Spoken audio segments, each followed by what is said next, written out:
नमस्कार मित्रांनो. सीलिंग जमिनीच्या वाटपावरून कुटुंबांमध्ये जो काही गोंधळ सुरू होता तो आता संपणार आहे. कारण 28 जानेवारी 2026च्या एका अत्यंत महत्त्वाच्या शासन निर्णयाने ही सगळी प्रक्रिया खूपच सोपी केली आहे. हा निर्णय नेमका काय आहे आणि याचा आपल्याला कसा फायदा होणार आहे, चला आज तेच सविस्तरपणे समजून घेऊया. तलाठी मित्र, या आपल्या चॅनलवर सर्वांचं खूप खूप स्वागत आहे. इथे तलाठी, ग्राम महसूल अधिकारी यांना त्यांच्या रोजच्या कामकाजासाठी, मग ते ऑनलाईन असो की ऑफलाईन, मदत केली जाते. सोबतच महाराष्ट्र शासनाच्या महसूल आणि वन विभागाचे नवीन अपडेट्स, शासन निर्णय यावर सविस्तर मार्गदर्शन केलं जातं. आणि हो, आपल्या शेतकरी बांधवांसाठी ई-पीक नोंदणी, पीएम किसान योजना आणि शासनाच्या इतर महत्त्वाच्या योजनांची माहितीसुद्धा इथे दिली जाते. आमचा उद्देश एकच आहे, अधिकाऱ्यांच्या कामात मदत करणे आणि शेतकऱ्यांपर्यंत अचूक माहिती पोहोचवणे. त्यामुळे नियमित अपडेट्ससाठी आपल्या चॅनलला नक्की सबस्क्राईब करा. अनेक वर्षांपासून सीलिंग कायद्यानुसार मिळालेल्या जमिनीचं कुटुंबातल्या कुटुंबात वाटप करताना लोकांना खूप अडचणी येत होत्या. पण ही प्रक्रिया इतकी गुंतागुंतीची होती तरी का? आधी आपण तेच समजून घेऊया. सीलिंग जमिनीचं वाटप म्हटलं की डोळ्यासमोर येतो तो मोठा खर्च आणि किचकट सरकारी प्रक्रिया, बरोबर ना? अनेकांना हा अनुभव आला असे. पण खरंच अजूनही परिस्थिती तशीच आहे का? चला या प्रश्नाचं उत्तर शोधूया. हा नवीन शासन निर्णय इतका महत्त्वाचा का आहे हे समजून घेण्यासाठी आपल्याला जरा इतिहासात डोकावून पाहावं लागेल. या जमिनीच्या हस्तांतरणाचे जुने नियम काय होते ते पाहूया. तर ही सीलिंग जमीन म्हणजे नक्की काय? अगदी सोप्या भाषेत सांगायचं झालं तर 1961च्या कायद्यानुसार सरकारने अतिरिक्त ठरवलेली जमीन, जी नंतर भूमिहीन, माजी सैनिक आणि समाजातील दुर्बळ घटकांना वाटण्यात आली होती.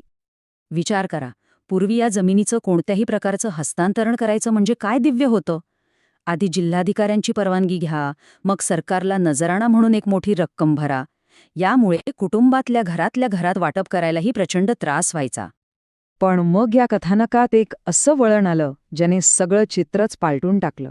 आणि हे घडलं उच्च न्यायालयाचा एका ऐतिहासिक निर्णयामुळे. न्यायालयाने एक जबरदस्त निकाल दिला.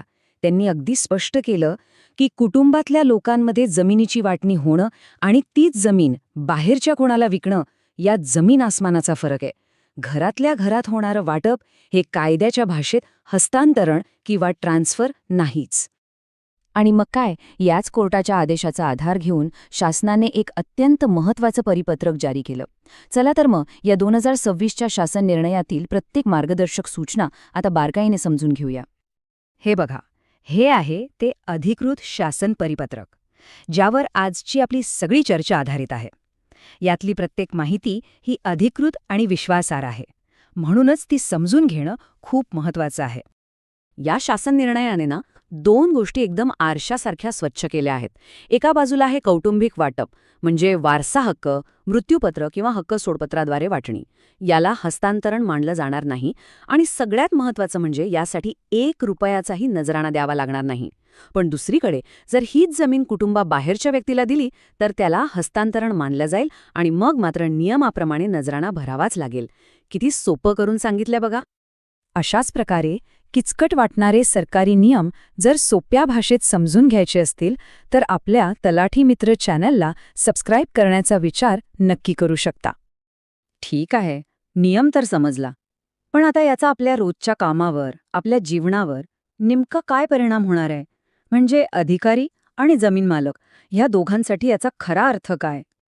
तर नवीन नियमांनुसार कुटुंबातल्या कुटुंबात जमिनीचं वाटप करायचे 4 सोपे मार्ग आहेत, ज्यासाठी नजराणा भरायची अजिबात गरज नाही. पहिलं, आपापसातल्या समजुतीने केलेलं वाटप. दुसरं, मृत्यूपत्राद्वारे. तिसरं, हक्क सोडपत्राद्वारे. आणि चौथं, जे वारसा हक्काने आपोआप होतं ते हस्तांतरण. चला, एकदा पटकन सर्वात महत्त्वाचे मुद्दे पुन्हा लक्षात घेऊया. कुटुंबातलं वाटप म्हणजे हस्तांतरण नाही, त्यामुळे नजराणा नाही. पण कुटुंब म्हणजे कोण हे 1961च्या कायद्यातल्या कलम 4 मध्ये स्पष्ट केले. आणि या व्याख्येत जे बसत नाहीत म्हणजे कुटुंबाबाहेरचे लोक, त्यांना जमीन देताना नजराणा भरावाच लागेल, हे अगदी पक्क लक्षात ठेवायचं. आता खरा प्रश्न हा आहे की या नवीन आणि स्पष्ट नियमांमुळे जमिनीवरून होणारे वादविवाद खरंच थांबतील का? आणि तलाठी, मंडळ अधिकारी यांचं रेकॉर्ड ठेवण्याचं काम सोपं होईल का? यावर नक्की विचार करायला हवा. तुम्ही सर्वांनी आपला मौल्यवान वेळ दिलात त्याबद्दल मनपूर्वक धन्यवाद. आशा आहे की ही माहिती नक्की सर्वांसाठी उपयुक्त ठरेल. अशाच प्रकारच्या महत्त्वाच्या सरकारी अपडेट्स आणि सोप्या विश्लेषणासाठी आपल्या तलाठी मित्र चॅनेलला सबस्क्राईब करायला अजिबात विसरू नका. आणि हो, ती नोटिफिकेशनची बेल नक्की दाबा, म्हणजे आमचा कुठलाच महत्त्वाचा भाग तुमच्याकडून सुटणार नाही. पुन्हा भेटूया.